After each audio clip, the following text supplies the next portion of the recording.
us about your journey. Hi, good morning. Well, I've been in the shopping center industry now for I think a million years.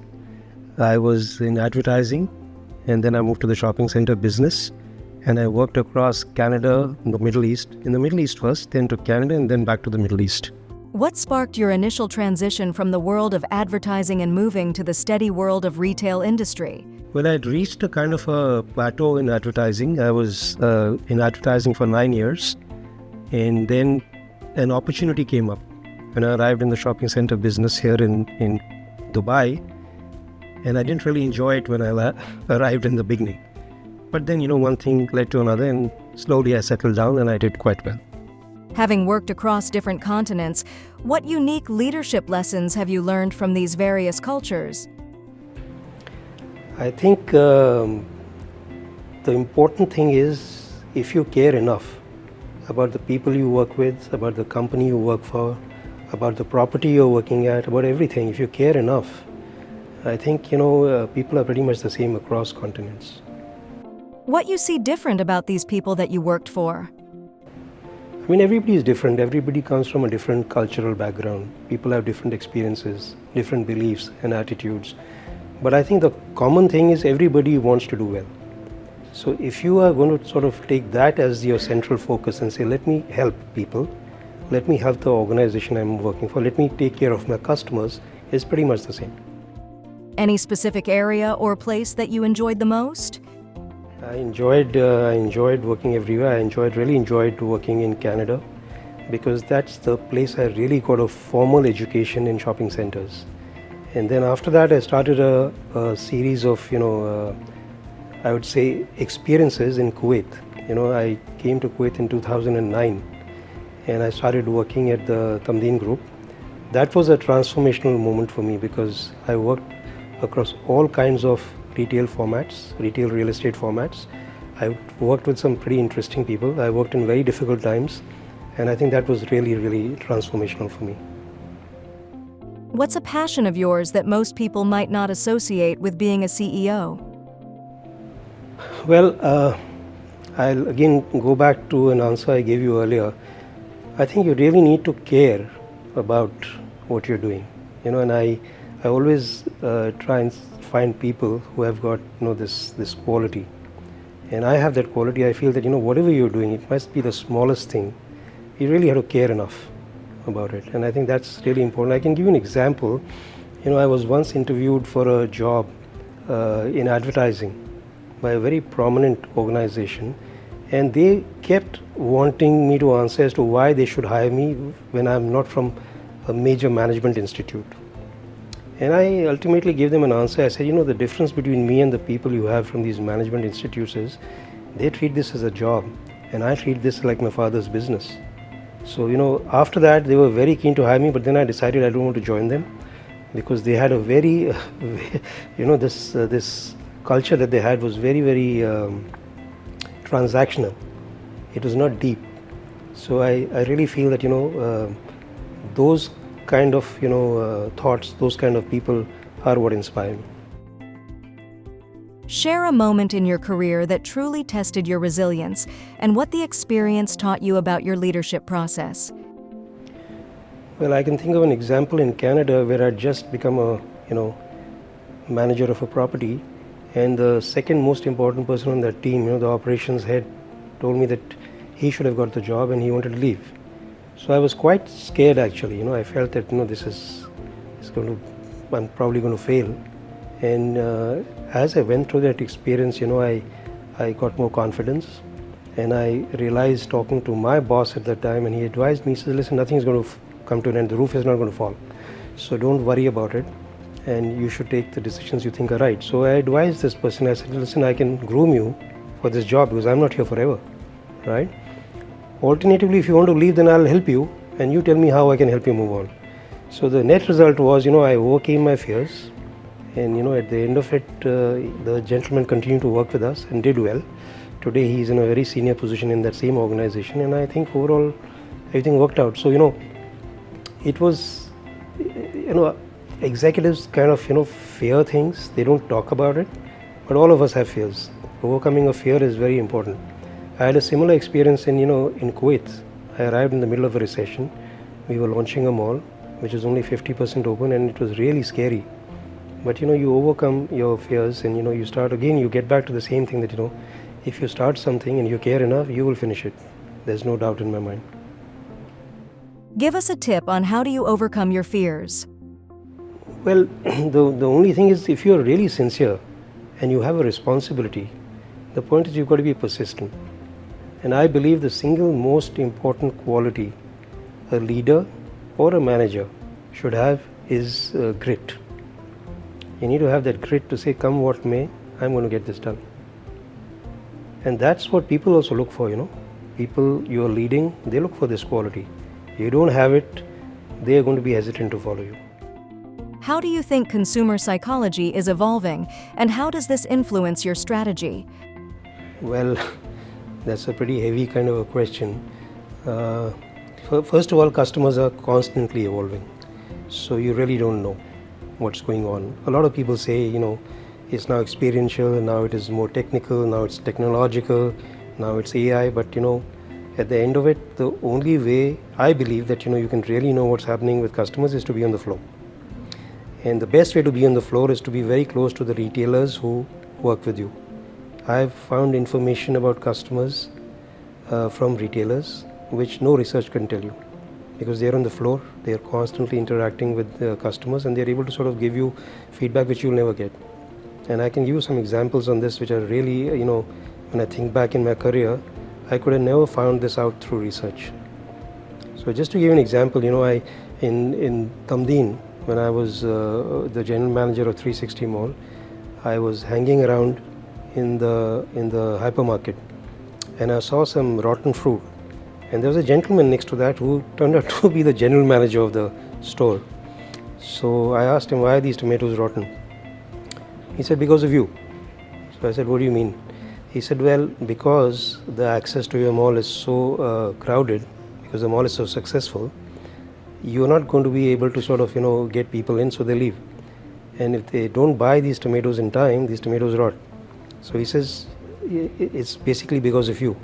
So the point that he was trying to make is that my vegetables are not selling because of the success of your mall. People trying to get in are not being able to get in, and you need to sort of make sure that that happens. So, no research will tell you this. What are your thoughts on the online transition that is happening in comparison to brick and mortar? I think brick and mortar is always going to be around. It depends on which format. So today, customers coming to brick and mortar stores or to malls are looking for community. They're looking for convenience also. So they're not only looking for convenience on online channels. They're looking for convenience in the mall. They want a seamless transition. They want to come in, they want to park easily, they want to get into the mall. They want to go and visit stores that are exciting. They don't want to go and visit the same old stores. So it's a challenge, but the two formats are complementary actually. A shopping mall today has to have a very strong presence online, and an online store has to have a strong presence in brick and mortar. Because the customer is not looking at it like that this is brick and mortar and this is online. This is just in our minds. The customer is looking at where can I get the best experience, where can I get great convenience, where can I have interesting experiences, So they are looking at it in a very simple way. It is us who are actually complicating it and saying this is brick and mortar and that's online. It's basically shopping, community, culture, curation. These are the kind of new buzzwords, and people who design brick and mortar stores, or people who design, they should not be looking at it as a brick and mortar store. They should be looking at it as an offering to a customer, whether brick and mortar makes sense or not, or whether online makes sense, or whether the complement of the two makes sense. So I think that's the way everybody should be looking at it, but I don't think everybody is, because it's difficult. Share an example of one of your stores which seamlessly integrated both. I often think about this, and the only thing I can say is not enough retailers have done that. Not enough retailers have kind of, merged this seamlessly. What's an unpopular opinion you hold in the realm of business or leadership? This is one of the things that, people are constantly, talking about the death of the mall, but the death of the mall. But the mall seems to keep coming back in a different format. And let me give an example. I'll take examples from my own experience. 360 Mall is an example, right? If you take 360 Mall, it started off as a mall, and then it ran as a really, I would say, a high-end mall for around 10 years. But after 10 years, it transitioned from just being a mall to being a lifestyle destination. We added on things which made sense for the community, like we added on a hotel, we added on an arena where you can hold events and experiences. We added on a tennis academy into the mall, right? The Rafa Nadal Academy. So the mall transitioned from just being a mall to being a destination, a place where people go because they want to have a great time. So it was a transition from just being a mall to being a place. So it depends. If 360 Mall continue to just be a mall, it'll have a life. Like any other product or brand, it has a life. So unless you don't keep rethinking what that mall means and what customers want, you will end up with a problem. But I think now the mall, 360 Mall, has become 360 Kuwait. So it is more a destination where you go to experience life, you go to play sport, you go to see large format entertainment experiences in the arena. You go to sort of the spa in the hotel. You go for shopping also. So it's a great place to be in. What inspires you to come up with these ideas? So a mall is got a life. I mean, malls are around for 50 years, between 50 and 100 years. There are malls which last a long time. So there are many people who play a role. It's not just one person, something. So the architects play a role. The owners play a role. There are the customers, the research that is coming in from customers and how customers are changing, how society is changing, that plays a role. So there's an intuitive process, there's a research-based process, and you put it down together and then you start thinking, what do you need to do?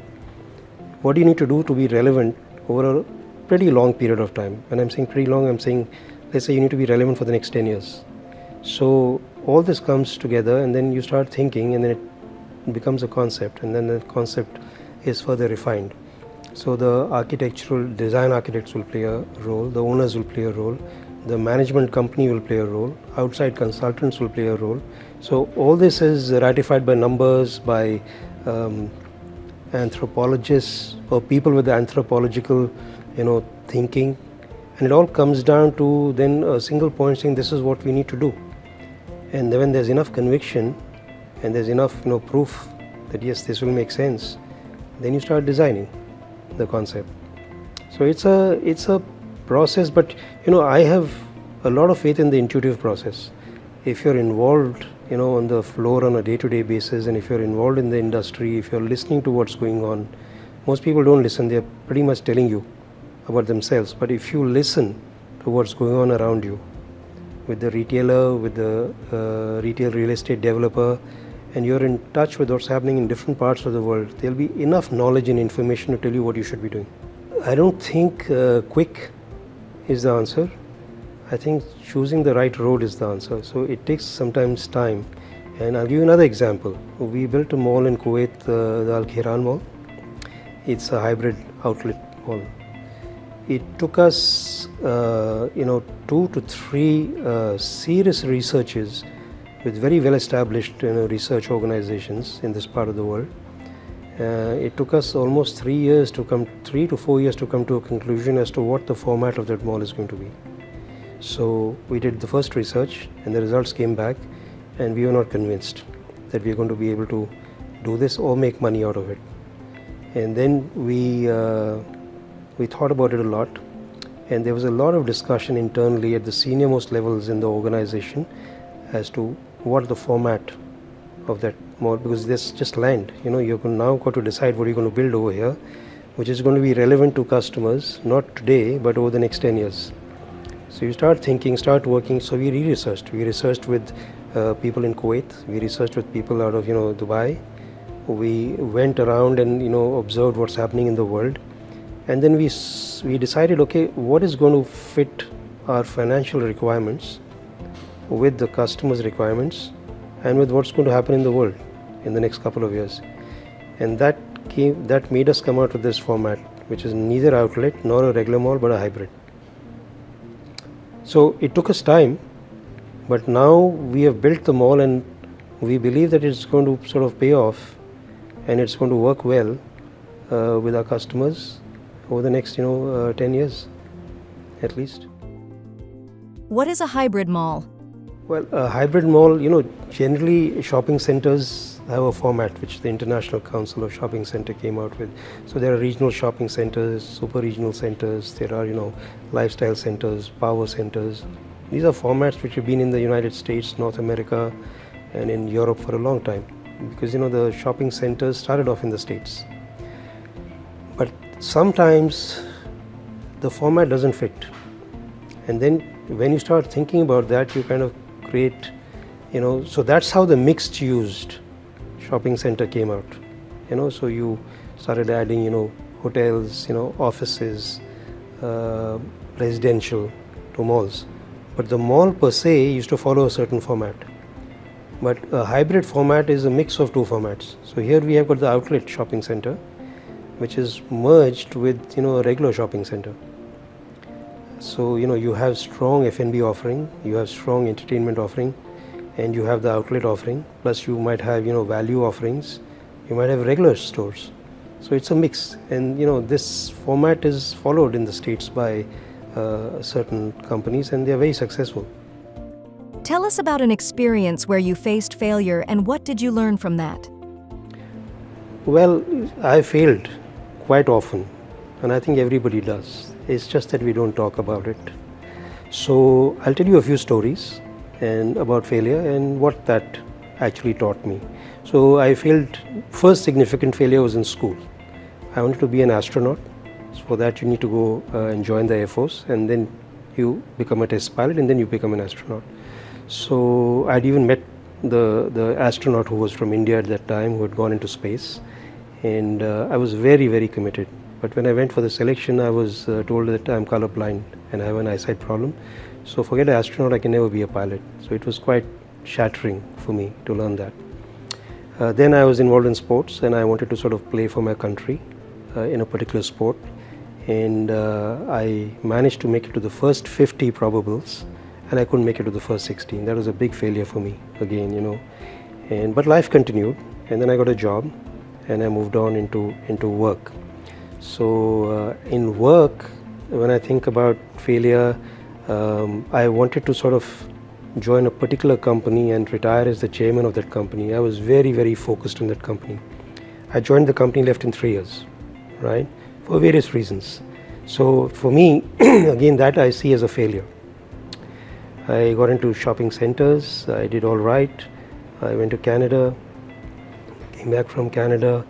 There were many occasions during this period where I felt that I had failed.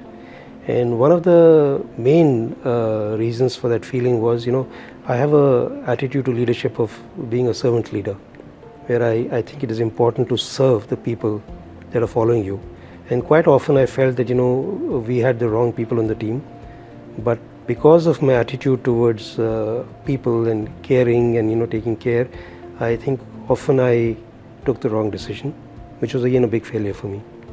In the shopping center business, off and on you take decisions which are right, sometimes you take decisions which are wrong, but you move on. With each of these experiences that I had as, where I felt that I had failed, I came out feeling stronger, that if you are persistent and you continue and you learn from your failures, you only become better. So the biggest lesson I learned was that failure is not fatal. It's courage that counts. So you need to have the courage to continue, to be objective, evaluate what actually happened, learn from that and move on to the next stage. And you're not going to be successful all the time. I don't think anybody is really successful all the time. People just mask it, but everybody fails. And I think the biggest lesson I've learned from that is that it's not fatal. You need to sort of have the courage and learn from that and move on. Does intuition play a role in your decision-making process? It plays a very important role. I think at the end of it, you've got to have a good feeling in your gut. You do all the other things, you do your numbers, you do your research, you think through things, but deep down you should have that feeling that this is the right thing to do. And I think in my experience, it has played a very important role. At the end of it, I feel that, I must feel that, yes, this is the right thing to do. Yes, you do everything else to make sure that, you're covered, but intuition plays a very important role. Difficult to explain why or how, but, it does just. Somebody came out with a very interesting point saying that when you don't know what to do, you flip a coin. Why? Because when the coin is in the air, you know what you want to do. Not when it comes down, but when it's in the air, you know what you're rooting for, and that's what you want to do. Tell us about your leadership style. I come back to the point I made earlier that you must really, really care, and you must be persistent. And there are some people who are brilliant, who can do things, because they're so smart. There are very few such people in the world. Most of us are average people. But our attitude makes a huge difference to the people around us. So I think if you're a leader, the single most important thing you must ask yourself is, what is the impact you've had on the people around you? What is the impact you've had on the companies you've worked for? What is the impact you had on the industry you're working in? And this question you should ask yourself every week. What is the impact I had this week? Quite often I remember I used to ask myself this question and you come back with a big zero, nothing, no impact at all. But if you keep questioning yourself, you will find that you will start working towards that and saying, okay, I'm working with, say, Karishma. What impact have I had on Karishma? How have I helped her? Right? How have I helped her achieve her potential? So if you start asking yourself these questions, you will end up with a leadership style which is really beneficial for you, for the people you're leading, as well as for the company you're working for. What is your take on people who are more on the road of following the hierarchy? The hierarchical style of management is gone. I don't think it's a very successful style anymore. The world has changed, people have changed. Generation Z, millennials, they have a very different take on life.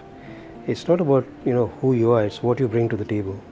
So you could be anybody, it doesn't matter. I think the hierarchy is there to sort of, have a sense of control, structure to some extent. Not control, but structure to make things move, because, human beings by nature need to sort of be, you need to have, not human beings, you need to have some structure in life to get something done. But it should not be construed as or perceived as, hierarchical, that you're superior to me because you're doing your job, I'm doing my job. Everybody is superior in their positions, and I don't think that works. I think today more leadership style which is more democratic, which is more a coaching oriented style, a more collaborative style will get you better results, especially given the new people coming into the workforce. They do not appreciate this hierarchical style. They do not appreciate. I was never a hierarchical kind of a leader. I always had a servant leadership mindset. But when I started hiring, when we started hiring people who were young, much younger, as this millennial generation came in and as the generation after that came into the workforce, we had to really change the way we discuss things, the way we speak, the way we motivate people. Everything changed, It's much more about making sure that you're authentic, making sure that there's transparency, making sure there's trust. All that became very, very important. I had an advantage because I always followed this, so it was not very difficult for me. But I've seen a lot of people struggle with this, especially older people like me struggle with this because they have very different leadership styles. How do you manage to stay up to date with the latest generation and the new people that are walking in? Well, you have to listen a lot. And listen, like you just said, listen is not just listen to answer, but listen and really understand what this person is saying and what this person means, what this person expects, and how do you sort of then, make that work to your advantage for the organization. So it's a cultural change, Today, people are really, really into understanding that, like I often talk to people who are, your age, and I advise them. I said, you really should work hard and you should deliver more to your organization. So the first question to me is why? Why should I deliver more? It's a difficult question to answer. He says, you're paying me so much, right? I'm going to deliver you as far as possible what you pay me for.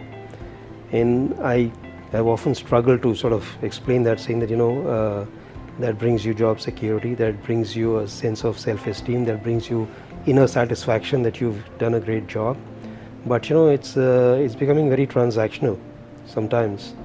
But the new generation is asking newer kind of questions. They're asking for new answers. They're asking for justification. And I think it's only important that we think about these things and find the right answer. New generation is more about work-life balance. What is your take on it? So the first thing is servant leadership is not about delivering more. It's about serving the people you lead, right? So there's a difference. And so I just wanted to clarify that. But, work-life balance, you read many things about work-life balance. Somebody says there's no such thing. What work-life balance? Like I talk to younger people now and they expect to work from home. They don't want to be coming to office. And they're really questioning hard as to why do you want to waste time? Why do you want to waste time, with meetings in the office and coming and going when you can achieve much more? So there's a change that's happening. Where it's going to settle down, I don't know. But yes, work-life balance should be important. Whether it's possible or not, I'm not really sure, because I talk to a lot of people who are the younger generation. They're not able to achieve work-life balance also, because the time that they save, they're busy doing a lot of other things, whether it is doing a second job, or whether it is following an avocation or doing something. They're also very busy. But work-life balance is very important, and I hope people are able to achieve it. What kind of legacy do you want to leave with the industry, and how do you wish to impact the next generation of leaders? Well, let me be very humble. I don't think there's any major legacy to be left. A lot of people discuss this with me about themselves, saying that my legacy. I'm saying everything is forgotten, right? You must try and remain in the moment. When I'm saying the moment, I'm saying this year, this month, this week, and see what you can do to have an impact on people. So I don't have any major legacy or anything to leave. But what I do think is that whatever you do again, come back to it and say, okay, you're in this industry, you meet with people in this industry, see whatever you can do to help them, see whatever can be done to sort of make things better, come out with new ideas, be much more collaborative. People are not very collaborative because there's always competition going on. But I believe there's a lot of if you have an abundance mentality, I think there's enough for everyone. People can work together, and people can help each other. People can deliver together rather than against each other.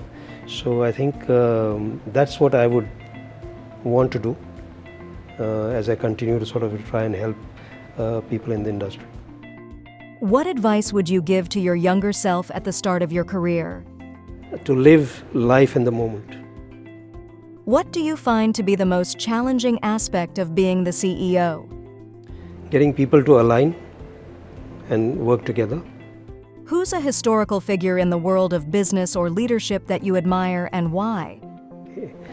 Well, two people who really inspired me. One was David Ogilvy, because as I told you, I read his book and I was so inspired that I arrived at the office of Ogilvy and Mathur in New Delhi, and I literally forced them to give me a job. I didn't leave till I got the job, because I wanted to sort of follow in his company, the values, the ethics that he outlined, and it was a lot of fun and very exciting also. It seemed that, hey, it'll be great to sort of work in this organization and continue in this organization. So he was very inspiring. He started off late in life. He had failed many times before he became a success, and he became a big success. And so he was a very inspirational figure for me. The other person was J.R.D. Tata, who had actually laid down the ethics and values by which an organization should actually run. And he actually outlined, I think his predecessors outlined that, the organization has to run for the benefit of society. So he was very inspirational, and I can tell you a small anecdote about J.R.D. Tata, which somebody forwarded to me recently. That I think many years ago there was a competition. The Aga Khan had started a competition where a person had to fly solo in a certain number of days between the UK and India, and 3 people participated. The first one couldn't make it. The second one was flying from I think India to the UK, and he had to stop in Libya because he had some problem with his spark plugs. And the other person was flying from the other side, from the UK to India, and he landed at the same airfield. And he had some spare spark plugs for the plane. And he readily shared those plugs with this guy, knowing fully well that he had a shorter distance to fly and he'll win and he will lose. So he, rather than not give the plugs, decided to hand them over and continued his journey and lost and let the other person win. So those ethics, those values, that sportsman spirit, I think J.R.D. Tata sort of had, and the more you read about him, the more inspiring it is. A concept of retail space in future as per you. It's very difficult to sort of imagine something today because I think technology will play a very important role and AI will play a role. It is just taking off. Just to give you an example, somebody was telling me yesterday about a phone which is basically implanted in your body, and it's like you can sort of call, and things that AI does today where your brain waves are basically used now for things like medical help and things like that. So I really don't know where retail is going to go, but I can certainly tell you that we live in a physical world. So there will be the metaverse, there will be whatever verse, but the physical world is not going anywhere. So you can have a retail space filled with artificial intelligence and virtual intelligence. You can have a retail space that arrives in your home. You can have a retail space which is who thought that the petrol pump is going to come to your house, but it comes to your house. So you never know. You have pop-ups now. You can have retail shops which appear and disappear.